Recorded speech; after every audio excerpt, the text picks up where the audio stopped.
Hi, I'm George Nordhaus. Welcome to Monday Morning, and today we have a very unusual presenter, or unusual topic, one we haven't spent any time on. It's all about leadership, and are your people really asking the right thing? And Sara Bradshaw Ray is going to be the presenter, and she and I have known each other for a long time. We've been working together off and on over the years, but let me have her tell you about her. How about that? Go ahead, Sara. Thanks, George. It's always a pleasure to work with you, and I appreciate the opportunity to visit with you today. I'm actually a third generation in the family insurance business.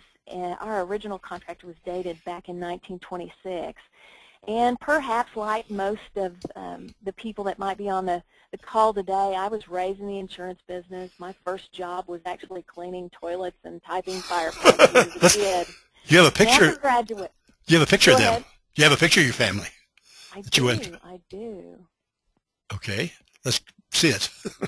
Come on. There they are. There we go. Okay. There we go. Yeah. You'll like that. Yeah. After graduating college, I headed to the big city with the allure of the bright lights, only to realize the error of my ways, and I set a path back to the family business by way of a commercial underwriting position with USF&G.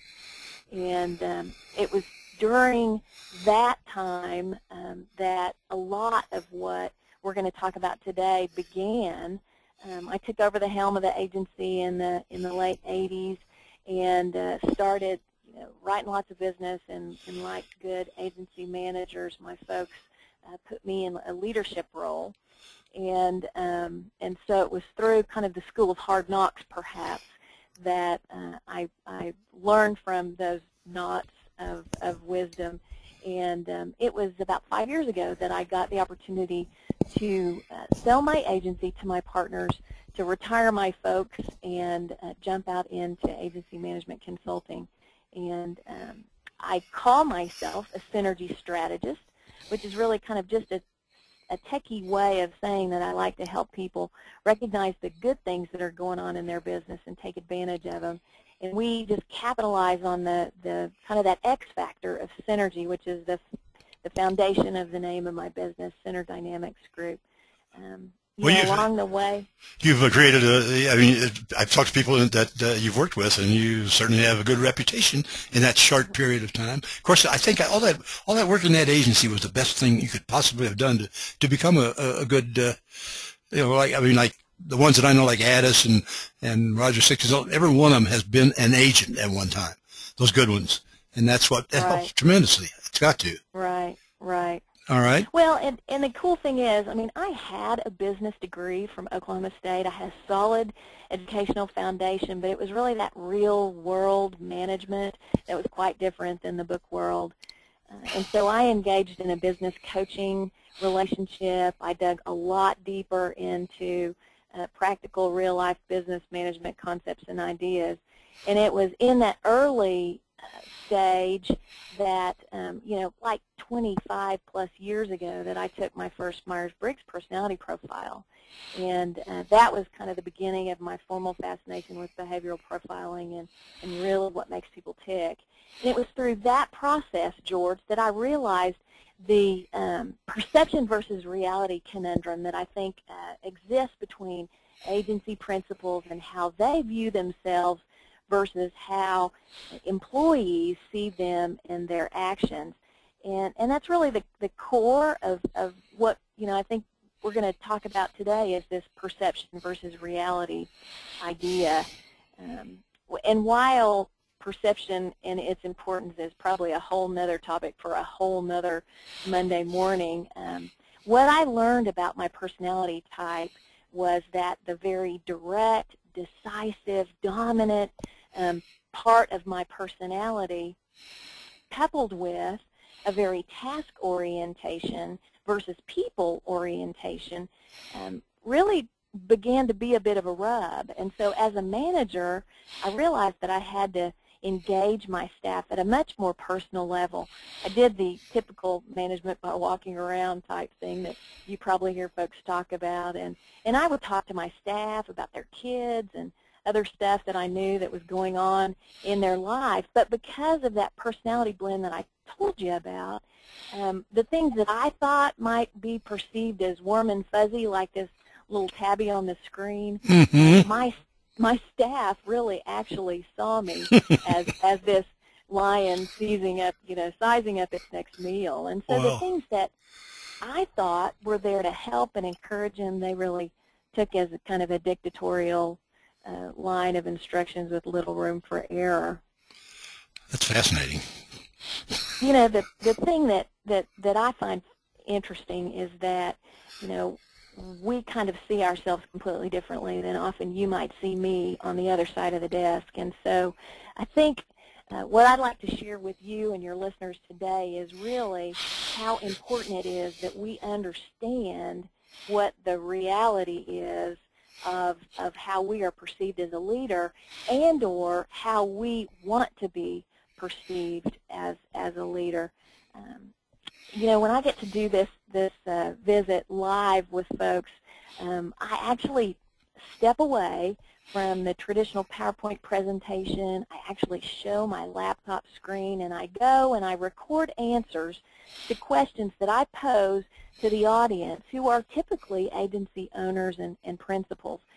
The idea is that we want to create a foundation for what their perception is, what their ideas of leadership are, and in my experience, it's most likely, you know, what they're thinking they're personifying in the agency every day, but it sometimes is quite different than, as we're going to see, in what employees think and feel about what's going on.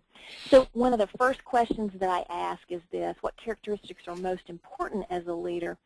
And, you know, the typical answers that I get are these that we're going to throw up on the slide, and probably none of them are a surprise at all. These are great words. These are, you know, well-respected words that we would, you know, see either in ourselves or in leaders that we particularly admire. This next slide is when I ask them to narrow down, to hone down, to prioritize from a big list previously into what are the most important attributes. And these are usually some pretty top billers among the agency leaders that I talk to. And, you know, again, very typical responses, strong words, you know, key things that we probably admire most in the leaders that we see. But where I think it starts to get really interesting is this next slide. And this is when I start to talk about the responses of the employee survey. As I mentioned earlier, I've studied this topic for years, read lots of business literary greats on the subject, but truly what spoke loudest to me were the words that came out of the rank and file employees, some that might even be in offices of folks who are listening to our conversation today. The next series of slides are the result of those responses from surveyed employees in the insurance industry. And I think you're going to see that they show the things that they feel and they think about leadership, and I think you're going to see that it again supports this fascination with the perception versus reality issue I talked a minute ago.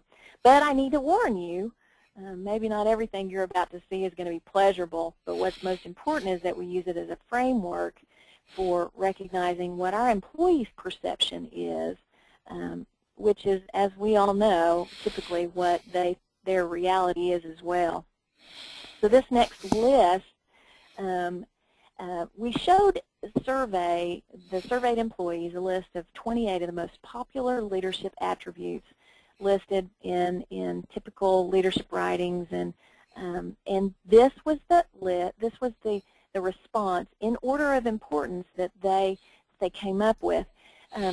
The list of 28 was actually much larger, based on a whole host of words that were used in traditional leadership writings. But what we did to try to hone that down was combine other concepts, like you see honesty.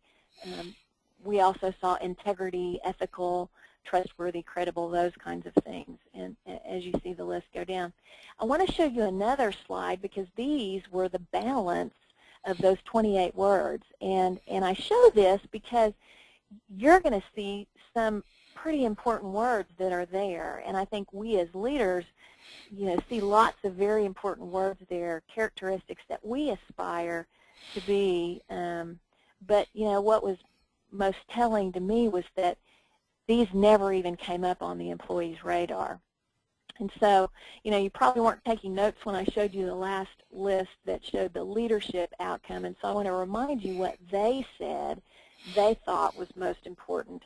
And then I think, the interesting thing is to realize that back on that other choices list, these were the only ones that we as agency owners and leaders typically give as key attributes, but this was never even on the employee's radar. So I think it's just absolutely fascinating again, but it supports that what I think of myself as a leader compared to what I think my other staff thinks either of me or other leaders is usually very different. So let's get on to the results.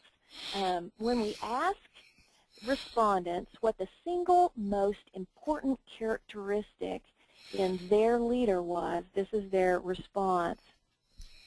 I think it's interesting to me when you think about what we saw a couple of slides back. While 90% of the response noted that SMART was in the top most important traits, when they actually had to choose one, it fell to the bottom of the list. And only 10% saw it as the most important characteristic.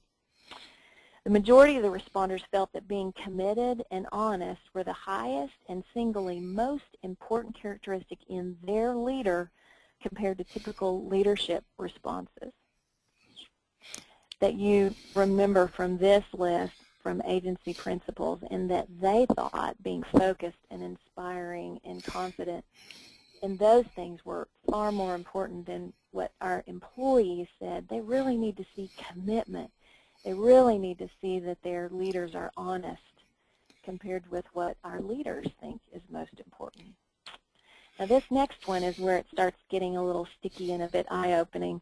The responders were asked to note the characteristics where their leaders most often failed. See these results. 44% of the responders said their leader failed to be communicative.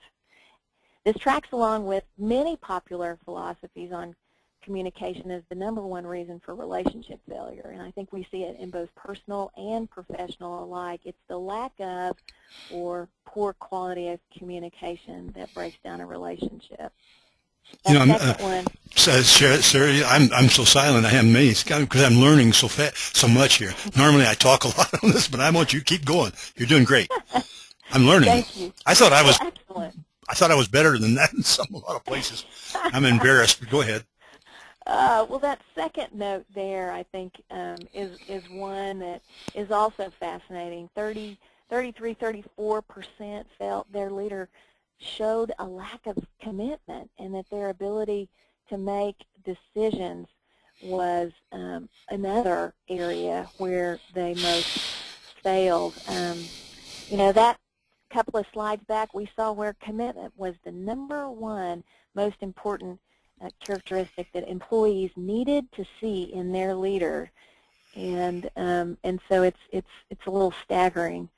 Tracking along with kind of another familiar vein is 22% felt like their leader lacked clarity and focus in their employees' eyes, and that same percentage felt like their leaders failed to inspire and show respect to their employees. Now, when given the opportunity to make comments with regard to examples of when they sometimes saw this failure, these were some responses that were given. An inability to follow through on projects, doesn't fight for the team, individually, focused. Sometimes we see this when we have producer owners who are really just focused on their particular, book of business or their line of business that they're most intrigued with. We see some other kind of sad situations here where they feel like their leader is not showing direction and that just kind of acts based on what's ever needed, letting other people make tough decisions and blindsiding.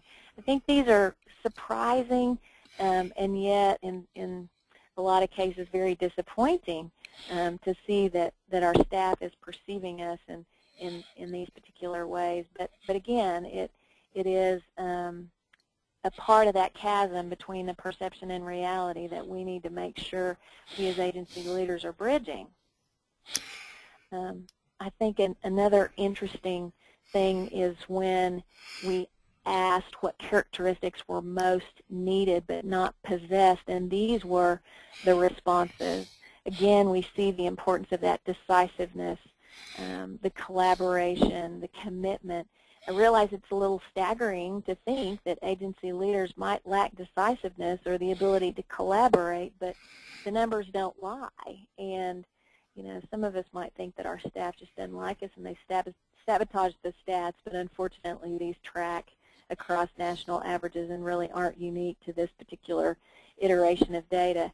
We saw the #1 need for staff was commitment, and that is a key word. We see that commitment was where they felt like their leaders failed most, and yet that commitment was what they felt like they needed to see most in their leader and perhaps didn't possess. We gave an opportunity on this next slide for the responders to just simply say a word, to their leader if there was one thing that they could share, and these were some interesting responses. I think you see key words like brainstorming is popular, involvement in the office culture.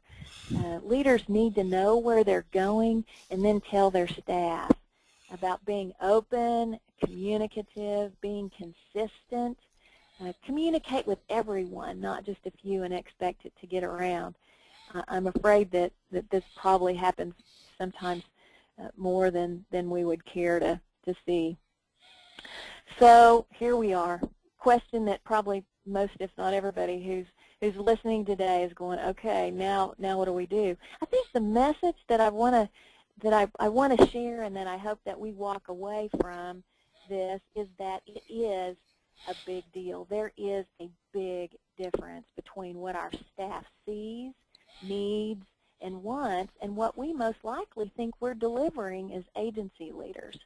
These responses are not just all disgruntled employees in our offices. These are really results that we're seeing in the world in all different kinds of businesses and making leadership authors and speakers a ton of money today. But I think that the answer is that I want to offer is a few thoughts on what we're seeing on the world stage and how we're responding with some of our clients today. The Gallup organization, after 30 years of in-depth research involving over 17 million employees, found and identified 12 core elements that link powerfully to critical business outcomes. This Q12 survey is being used by businesses of all sizes that identify 12 key expectations that, when satisfied, form the foundation of strong feelings of engagement in an organization. And I think you're going to see really quickly where this connection between leadership and employee engagement is very strong and important to all of us as employers. Here's a list of the 12 questions that are included in the survey as examples of gauging this engagement barometer. It starts off pretty simple, expected. Do you know what's expected of you at work? Do you have the materials, the things that you need to do? Probably not something that we run around routinely asking our staff, but Gallup found that these really are key indicators of a person's feeling of engagement and indicative of quality performance in the workplace.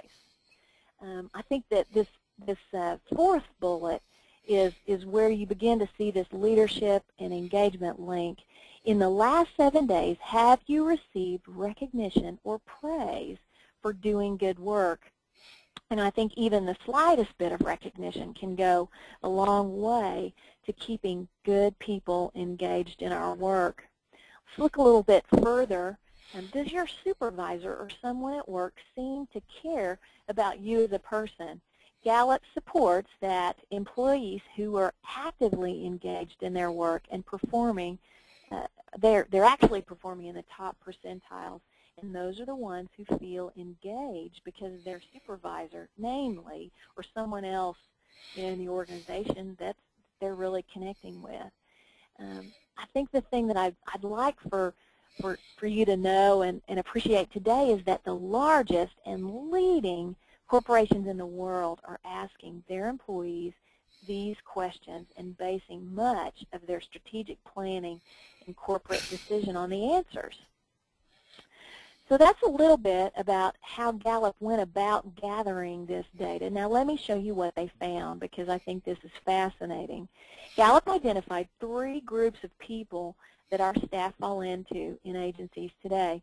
That first group is called engaged, and these are employees who work with a passion and feel a profound connection to their company.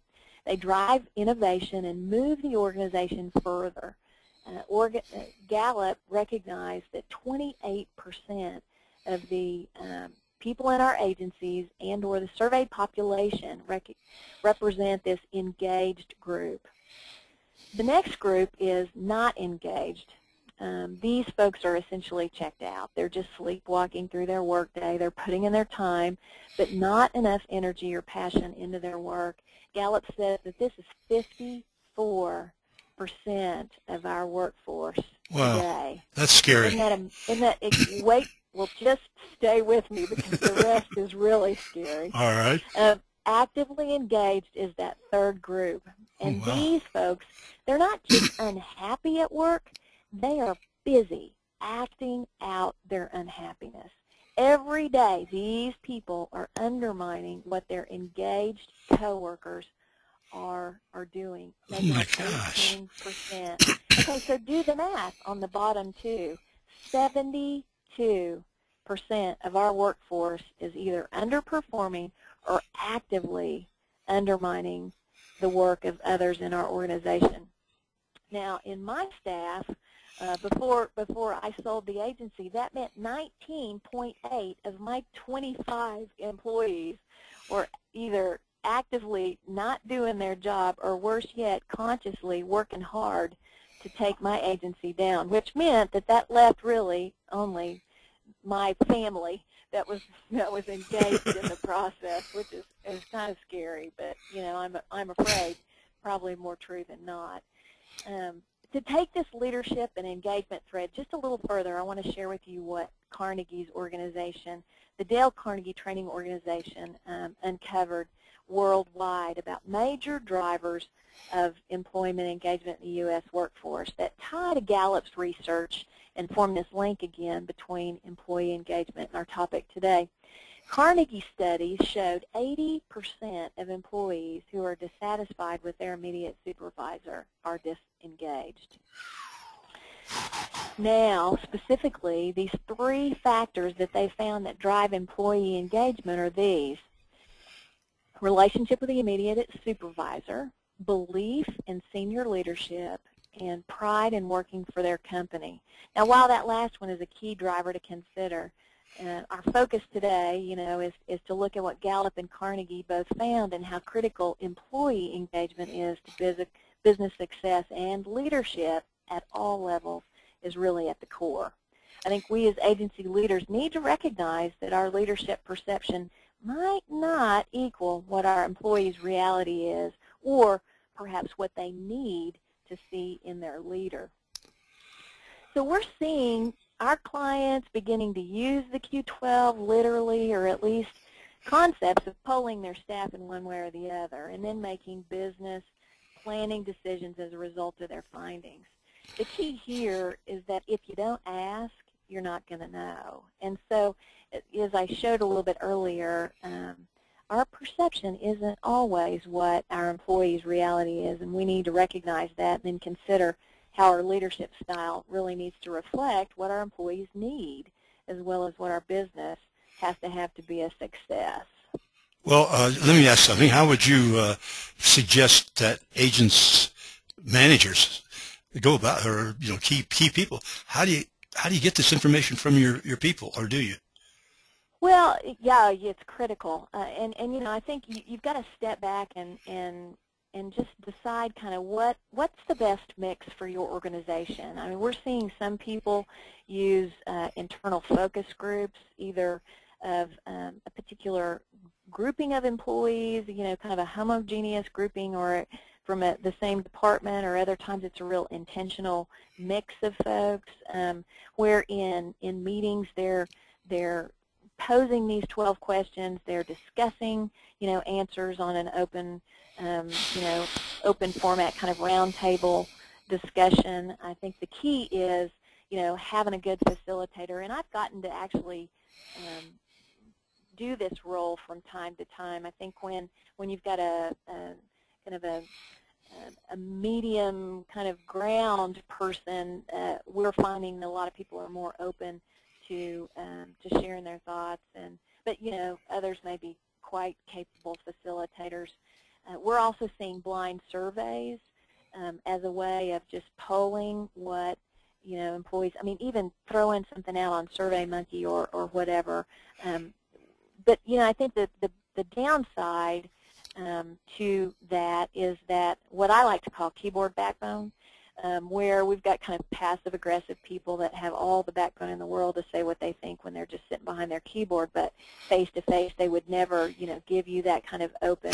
That's what I was thinking, yeah. Remark. And so I think looking at blind surveys kind of has its pros and cons, and it may or may not be a good fit. Other people are using parts of the Q12 in like a 360 review process, where you're getting a multi-directional input on performance and engagement and that kind of thing. Lunch, while it sounds kind of cliche, we're also seeing people just being very intentional about getting out in a social setting with members of their team and talking intentionally with these questions as the framework behind it to again, engage people, or to measure that engagement barometer.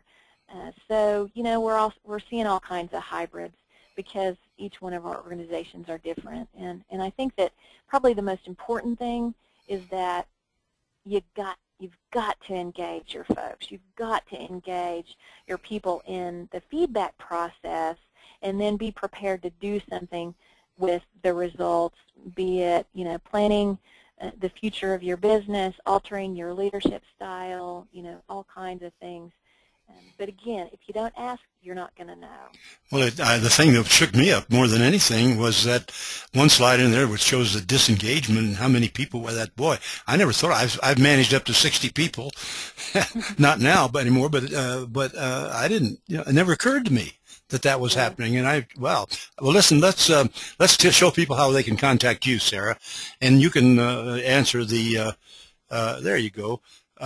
You can give them a call, or give her a call, or drop her an email. And I know Sara, and she responds. She's traveling. She's going all the time. She's doing a lot of things all over the country, but it's exciting. And Sara, you've opened my eyes. Now, I'm going to suggest to everybody who's listening to this or watching it that you send it out, send the whole thing, or just forward this to everybody in your agency, or at least every manager in your agency for sure. And I think it's going to get people's attention, and I wish more people would do that, because I think it makes sense, don't you? Yeah, very definitely.